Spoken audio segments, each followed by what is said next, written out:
MLA அலுவலகம்னா என்னங்கிறதே நான் இதுவரைக்கும் பார்த்தது கிடையாது.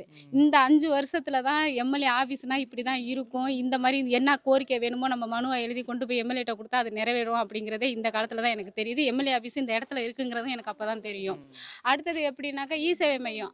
நம்ம முன்னாடியெல்லாம் எங்க போணும்னாக்கா, நமக்கு வேணும் ஒரு மாற்றுத்திறனாளி போகணும், ஒரு ஓஏபி பணத்துக்கு எழுதணும், ஒரு ரேஷன் கார்டு சேர்க்கணும் அப்படின்னாலும் நம்ம தாலுகா ஆஃபீஸுக்கு தான் போற மாரி இருக்கு.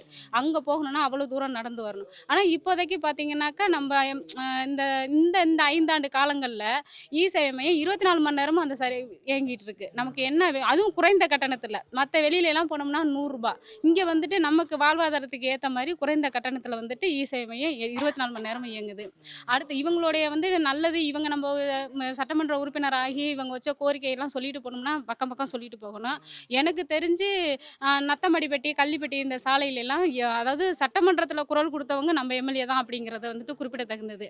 இதுவரைக்கும் யாருமே அந்த மாரி பேசி, இந்த கிராமப்புறங்கள்ல இந்த கந்தரகோட்டை தொகுதிய பத்தி சட்டமன்றத்துல பேசினதே நான் கேள்விப்பட்டது கிடையாது. இப்பதான் இந்த சட்டமன்ற உறுப்பினர் வந்துட்டு அந்த கள்ளிப்பட்டி சாலைய சீரமைக்கணும் அப்படின்னு சொல்லி பேசியிருக்காங்க. போன 5 ஆண்டு சிறப்பா பண்ணியிருக்காங்க எங்கள் ஊருக்கு. பஸ்ஸு வசதியும் நிறையா வந்திருக்கு. அது இல்லாமல் எங்கள் ஊரை வந்து சட்டசபையில் பேசியிருக்காங்க. வீட்டு மேற்கூரை அமைக்கிறத பற்றி பேசியிருக்காங்க.